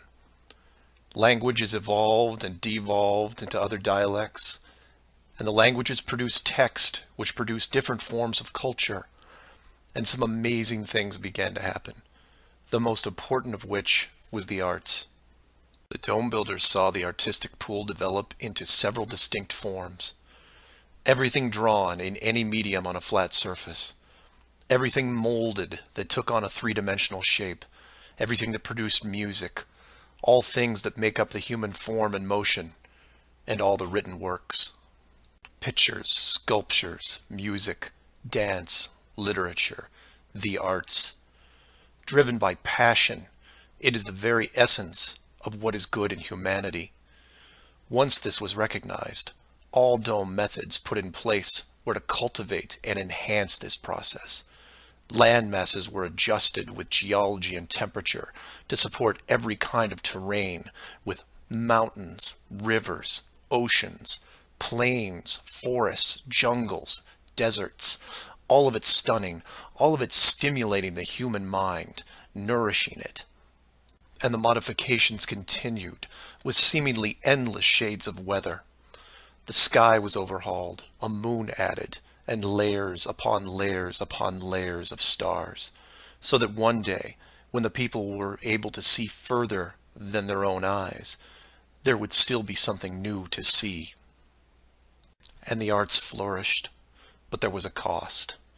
The languages and division of cultures had put the population at odds, and wars were raging at regular intervals. The dome builders debated if the price was too high. Plans were drawn up to make more changes, until they noticed that the arts thrived even through the worst of conflicts, producing grace and beauty despite their burning world. It was wonderful and terrible at the same time, and the debate outside the barrier continued to intensify until a majority spoke out and said, "This world is a creative force, and we must see what it leads to. The barrier must be hidden at all costs." So the globe model was put into the population, and both science and religion adapted to it. The arts grabbed onto it like a new drug, the creative minds of the world exploding with new concepts. Their universe was now infinite, and the rules changed. Science then led to science fiction, which opened up everything else. Books, pictures, sculptures, dance, and music, all reaching deep into space, decade after decade of wonderful possibilities, rising above the ashes that were at their feet. And it's not just the artists, it's everyone. You affect others, who affect others, who inspire others, who build it, paint it, sculpt it, sing it, who then put it up on a pedestal and hold it under the light and say, "This is a piece of who we are." And for every one of them, there are hundreds of others who, for whatever reason, were unable to express the songs and images and stories that are in their heads. Imagination is far more important than knowledge because it is limitless. It is your shield, your sword against the cruelty of destructive forces. There are those right now who live in chaos, whose life is surrounded by a swirling nightmare from which they think they'll never escape. These are the true warriors of the world, and they are far braver than me. I am humbled by those who suffer the most. Know that mountains were built for you. Oceans were built for you. All of this was built for you, your struggles, and your trials by fire. It may be today, it may be tomorrow, but one day the curtain will close and this stage will be struck. And when the dust settles, no matter where you are right now, you'll see the big picture and have new eyes, and you will be shown what wonder really is. And as you leave this most magnificent of theaters, heading towards the next, my hope is that you'll pause, look back at the stage and say, "I was actually in it, you know, right there in the thick of things, and it was a sight to see." Because it really is a hell of a ride. Imagine what the next one will be like. Earth Clues Part 9, The Magic Show. This is part of a series of clues that can help you get your head around both the design of the flat Earth system we live in and who has been involved in the deception to hide it from you. This flat Earth perspective initially started out as a problem-solving exercise that was going to be built into Clue 7, otherwise known as the Long Haul. But after some research and a little patience, it has evolved into something that warranted its own section, and is a perfect example of good things come to those who wait. So emails and phone calls have been coming in, almost all of them positive. Several people from around the world commented on the southern plane routes. They said that while 95% of the long routes in that hemisphere were connections, which in itself raises red flags, there were a few pesky non-stops that seemed to contradict the overall logic. The question then posed to me was obviously, are they real flights? Could they be put there to throw the Flat Earth group off? If it was a trick, could I figure out what it was and how it was accomplished? I accepted the challenge and started my impression of Morgan Freeman as he went up against the Four Horsemen magician crew. Now, admittedly, I was skeptical to start, because the flights went against the third rule, that being the flat earth has no shortcuts. Only a globe has shortcuts. As in magic, I had to assume the rule was not being broken, but only hidden, or having the illusion of being broken. But first, I had to see the trick itself. I had to see the planes in question, and see them make the route. Anyone can list a flight, but does it actually go from point A to point B? With the help of several other people, this was then put to the test. While just about everyone with a cell phone knows about GPS and how it can track things, many people don't know that even though it's a system built by the military, there is a very public aspect to it. So while your phone is tracked at all times, so are other things, most notably all air traffic. Now, if you're military, you could view military planes. If you work at a cargo carrier like UPS or FedEx, you can view transport planes. The general public is mostly limited to commercial air traffic. This can be viewed in several places, and the one I chose was planefinder.net. You can use others like FlightAware, Flight Radar 24, Flight Tracker. It makes no difference because they are all tied into the same exact GPS system. All these sites do basically the same thing, track every commercial plane in the world from start to end in real time. So I spend day after day looking at the Plane Finder global map, which you see here. At any given time, it's tracking between 3,000 to 7,000 flights that are en route anywhere in the world. You'll notice two different colors for planes, red and yellow. Yellow just means there's a 5-minute delay in processing and only applies to the United States. The point here is, in order to prove out these flights that go against flat Earth theory, I need to watch a few as they cross either the South Pacific or Indian Oceans. The web page updates automatically, but just to be sure, I close and reopen the page every 30 minutes or so and wait for an ocean plane. And I wait, and I wait, and I wait some more. Hours pass, days pass, and no red planes to entertain me.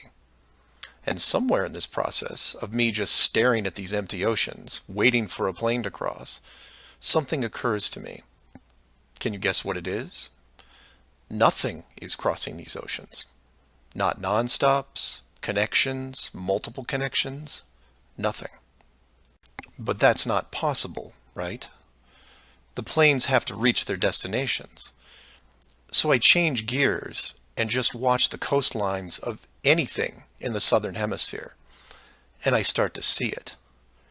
I follow a simple plane out of Brazil on its way to South Africa, which, by the way, is not part of the long-haul argument. It's offshore just a few hundred miles. I get something to drink, and when I come back, it's gone. Just a glitch, right? So I follow another, and another, and the same thing happens again and again. Once the plane reaches an imaginary line in the water, GPS makes it disappear. Then a friend who is also working on this problem sends me some links, which I've included in the description. I encourage you to take a look at them. At first, they don't seem like much, just an average flight log showing speed, altitude, locations, things you could expect. Then you scroll down to about 3:30 in the morning, and the location drops away and is replaced by either the word approximate or the word estimated. This then continues for the next 5 hours until, miraculously, 1 hour before landing, the flight log reestablishes itself, and the GPS system shows the plane in real time about to reach its destination. So to be clear to those who may not be seeing everything here, The flights are being dropped off GPS, and their flight data is also turned off and stays off until they are almost on top of their arrival point. And you say, well, that's how GPS works. Well, no, because the northern hemisphere has planes flying all over their oceans. And then you say that maybe it's a localized southern hemisphere thing. And I say, then why are all the flights over or near land perfectly tracked? Furthermore, this is a US-based system with Americans flying on vacation every single day. You're telling me that those people aren't going to be tracked? In addition, the Vanishing Plane Act is happening to not only the South Pacific and Indian Oceans, which I would expect, but also the South Atlantic, which isn't part of the flat Earth argument. There are a bunch of flights that cross this relatively small ocean between South America and Africa, and every one of the planes is hidden shortly after takeoff. So then you say, what would be the purpose of hiding those shorter routes in the Atlantic? It's because of something I didn't see right away. If you hide one flight, you have to hide them all. Showing the GPS routes in the Atlantic, but leaving out the Pacific and Indian Oceans would raise different questions. So the logic here, despite being very sneaky, is sound. The third rule is that the flat Earth has no shortcuts. If you look at the azimuthal equidistant map again, and look close, you notice that while the South Pacific, South Atlantic, and Indian Oceans make up the lower sections on a globe, they make up the outer ring on a flat model. In that model, there is no shortcut between Australia and South America. If you are creating flight routes, you have only two choices. You take the long way around, clockwise or counterclockwise, and stay on the ocean.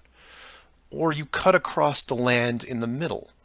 But if you cut across the land, you have to create connections, because on a globe, it wouldn't make sense to fly over the top of the United States to get to South America. Neither of these choices are ideal. So the authority came up with a compromise. Disable GPS and lose the planes for every ocean flight in the southern hemisphere. Then reactivate them once the destination is reached. This is just one of the lengths that they are willing to use to keep you from seeing it. Don't just hide some things, hide everything, so that maybe the topic isn't addressed. And some would come back and say, well, nice going. You just pointed out a flaw in their system, and sooner or later, they will fix the gap. Maybe. But not soon, I think. Remember, this is a rule, not a guideline. They can't change the map, so they have to work within its limitations. If they have a better workaround, I can't wait to see it. So do your own research and ask questions. Oh, by the way, welcome to the Flat Earth, and enjoy your flight. Flat Earth Clues, Part 10, Hiding God.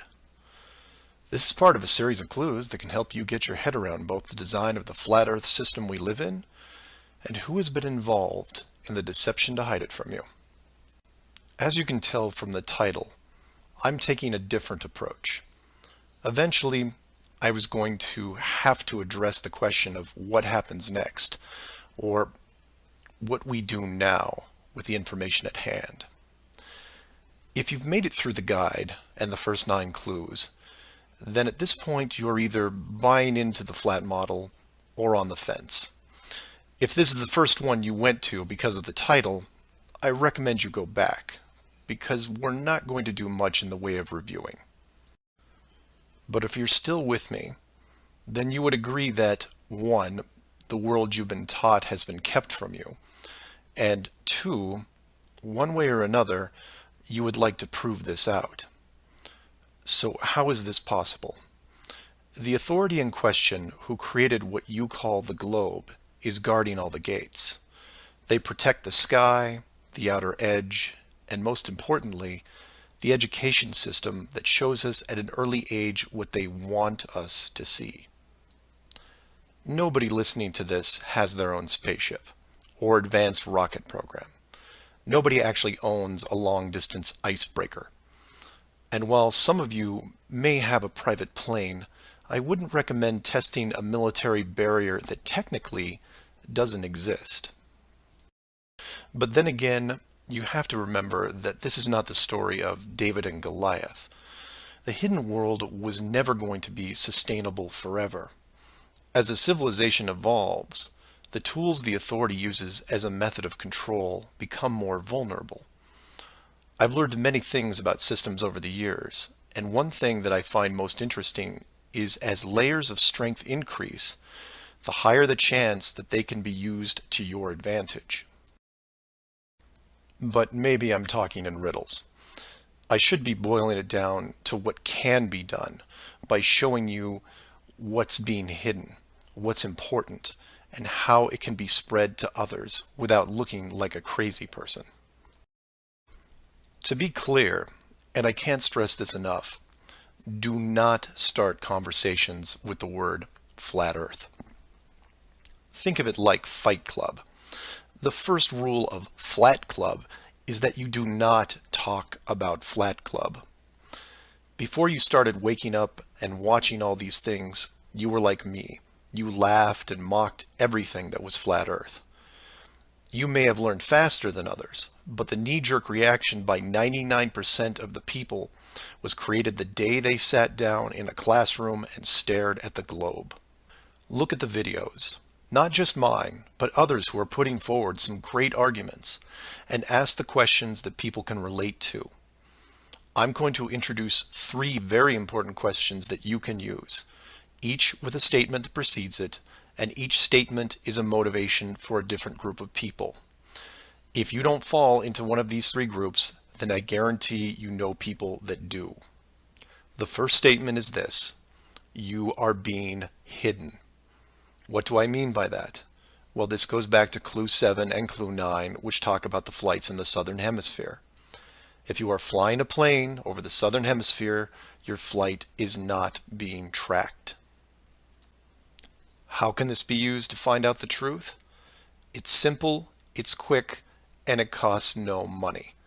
No matter what country you live in, send a quick note to your local, state, or federal representative and ask them this question: why are citizens of our country flying over oceans without the safety net of the GPS system? And remind them that GPS stands for global, not partial. Without GPS, anything could happen to your plane and no one knows where you are. And while you're at it, remind them that the GPS system was built by the United States Department of Defense, who never does anything small. The system that is in effect now has what appears to be huge, deliberate gaps in the Southern Hemisphere only. Do not mention flat Earth. Just voice your concern about the safety of you, your loved ones, and your fellow citizens. Will they get back to you? Possibly. Will they give you a satisfactory answer? Not a chance. Because they will only have what the military gives them. What this will do, however, is create a unique buzz in certain circles that may prove to be useful later.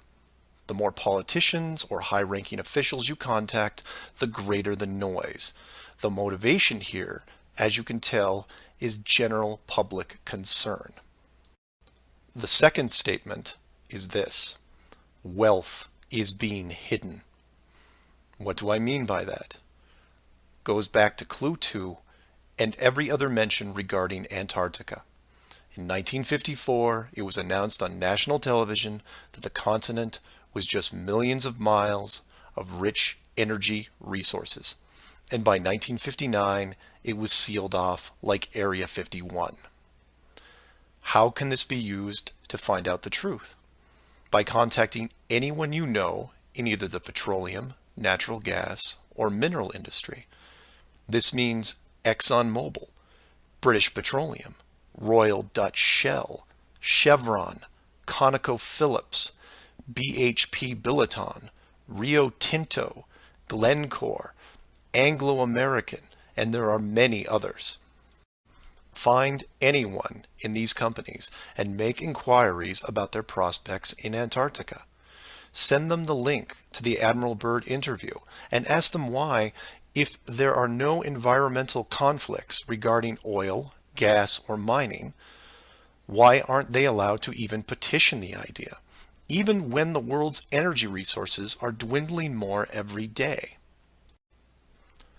Put the sound of money in their ear. They may not be able to break through the decades of red tape laid out in front of them, but it will create a buzz from a different side, the motivation of greed, and of pristine resources just begging to be harvested. And finally, to preface the third statement, I need to thank all the people who have sent me stacks and stacks of biblical scripture, asking me to stop dancing around the title of the flat model and call the structure what it really is. And you know, they have a point. I have put myself at a distance because I want to reach people who are outside of religious faith and even outside of general conspiracies. But for all those spiritual groups who have contacted me, I can now, however, say with conviction that this third statement is this: they are hiding God. Despite what labels I put on the flat model structure, the oldest names are from the oldest texts, one of those being called the firmament. If the firmament was indeed discovered in 1956 and it was deliberately hidden, then the ruling authority not only hid the structure, but evidence of the builders. And by builders, I mean creators, and by that, I mean what people define as God. Hiding God could be considered one of the worst ideas of all time. And if you are a person of great or small faith, you have a vested interest in any evidence that would solidify and vindicate your years of dedicated service. If a structure was found that had, for all intents and purposes, the handprint of God on it, then the ruling authority has no right to keep it from you. There are billions of people on this world who have personally dealt with the concept of God and would like to know for sure if these beliefs are well placed. Or, in short, you want to know the meaning of life. It's out there, and it's been hidden from you. Your motivation is clear. Go to your church leaders, your congregation, and tell them science probably found evidence of God in 1956 and decided to keep it a secret. If you know people of religious power, send this up the ladder. Get the word out and see what comes back. Between these three statements and questions, people will talk to people who will talk with others and eventually reach someone who knows. This isn't a grassroots or groundswell movement that takes a long time, because the system that has been used to mold and control you these past years has been based on speed, and by that I mean real time. All it takes is a single video, a memorandum, one whistleblower, one key person, and everything changes, not in months or weeks or days, but hours. And in those hours, everything changes because of the speed. People all over the world wake up and look at the sky with new eyes, and things start to get better. One person, that's all it takes. One person to come forward and share what has been hidden for so long. Maybe someone who is tired of all the games. Maybe someone who has gone year after year burdened by such a heavy secret. Maybe you, who are listening right now, who is looking for a reason to come forward. This is it. And if you don't want to walk into the light and be the hero, I understand. But if you can't, for whatever reason, then be anonymous. Share the message. and help us make this world better, because it can be better. For everyone else, give this person an opening. Give them the opportunity, and give them the support they need to help reclaim what's left of our civilization, because we need it now more than ever. I will keep spreading the word for as long as I can, in hopes that everyone that hears it starts seeing things with new eyes. And I encourage each of you to do the same. And maybe one day we will learn to treat others better than we treat ourselves. Flat Earth Clues, Part 11, Souls in the System. This is part of a series of clues that can help you get your head around both the design of the flat Earth system we live in and who has been involved in the deception to hide it from you. This clue looks into the recent past, or more specifically, an odd but interesting piece of conspiracy lore. What I hope to show here is an example of how an enclosed system, once revealed, can change the world very quickly and in ways you may not have realized. To start, we need to go back a little ways, to a controversial 2004 documentary called Astronauts Gone Wild. For those of you who missed this strange little gem, the summary is this. The producer-director Bart Winfield Sibrel went out to prove that all the moon landings were elaborate hoaxes. To do this, he set up interviews with the Apollo astronauts, giving them the impression that the interview was just routine. He then produced a Bible and asked each of the astronauts to swear on the book before the interview started. The interview was then supposed to be a series of detailed technical questions designed to trip up the astronauts. During the process, there was quite a bit of tension and some very uncomfortable moments, including one actual fist fight. Now, I'm not recommending that anyone actually go out and watch this hour-long documentary. For me, the astronauts have had to live with this guilt a long time, and leaving them alone seems like the humane thing to do. What interested me, and moreover what piqued my interest then, wasn't the unoriginal questions the reporter posed, but how the astronauts reacted to the Bible itself. None of the Apollo pilots would put their hand on it and swear that they went to the moon. In fact, most treated the book like it was made of plutonium. This puzzled me for years because it went against the basic rules of any cover-up, one of which is lie about everything. Now, the pilots of the Apollo program had done many interviews over the years, many televised, and had been going through their song and dance without really any instances of contention.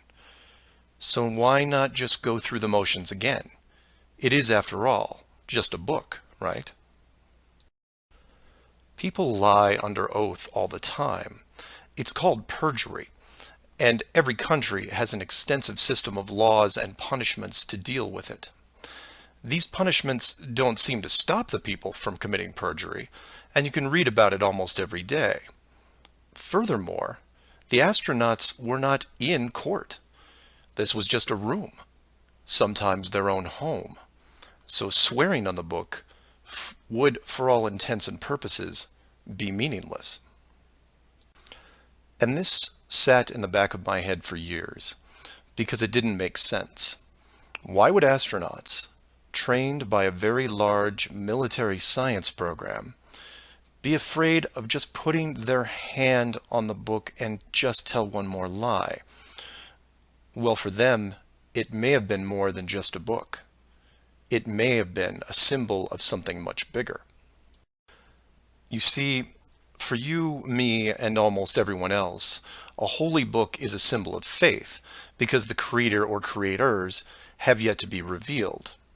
But if you knew that the creators were real, then the book becomes something much more tangible, more relevant, more sobering. Or more to the point, the Apollo astronauts would have been let in on the enclosed system during their tenure with NASA, and over the decades, this system created certain truths for these men. one of which is someone could be watching. Now, whether the builders/creators are actually watching every little thing we do can be debated, but if you have proof that they are real, then the thought of your every move being scrutinized is a very real possibility. This is what you and I may suspect, but don't feel. The Apollo pilots, however, are a different story. If they were shown how the world really looked, then their attitude towards the book takes on a whole new meaning. In fact, it didn't have to even be a Bible. It could have been an encyclopedia or a piece of wood, because it was the idea that made them pause. And if you're still not getting it, then I'll ask you directly. If you actually saw some of the creator's handiwork and knew that there was a chance you were being watched, and there was a scorecard involved, would you swear against that and lie about something? Would you roll those dice and take the chance? Or to put it another way, everyone has gotten frustrated about something, then looked up and cursed the sky. Would you still do that if you knew that a creator was up there and possibly listening? That's just one example of how knowledge of the enclosed system changes people. The astronauts didn't want to roll the dice and lie because there was a real fear of retribution. And while they were confident that a bolt of lightning wasn't going to strike them down, they also weren't going to push their luck. And we all take on the same approach in daily life. Everyone who drives has run a stoplight. We know when we see the yellow light that it's too far away, so we hit the gas and hope for the best, especially if the traffic is light and we aren't putting anyone in danger. But you take that very same intersection and put a red light camera on it, well, then things change, don't they? Do you hit the gas and roll the dice? Not a chance. You hit the brakes and hope that you can stop in time because you are being watched. You may not be a model driver by any sense of the word, but you understand this rule and this place, and you don't break it. And this one aspect is why I'm pushing so hard to see the enclosed system revealed. Because as a civilization, we seem to be only as good as what we can get away with. This isn't an issue with freedom, it's an issue with doing the right thing. You know that running red lights is a bad idea. The camera is a reminder of that.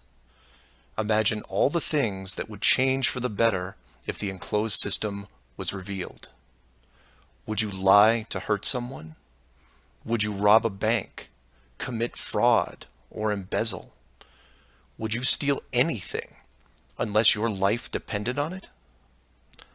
And while people would still get angry and fight, would they maim each other? Would they kill? Would anyone knowingly commit murder? Would you bully or extort people for profit? In fact, knowing that the world was created, would you do anything malicious towards anyone? If the world is not a globe, but instead enclosed, then wars end. Hate crimes end. Maybe not overnight, but quickly. Because you may be, for the first time in your life, actually accountable for your actions. You realize now that you are a very real soul in this enclosed system, and you have a responsibility towards your fellow man, one that can be boiled down into one simple rule: treat others better than you treat yourself. This is why it's so important to show the world as it really is. This is why I am asking the authority itself to open the door and let this secret come through.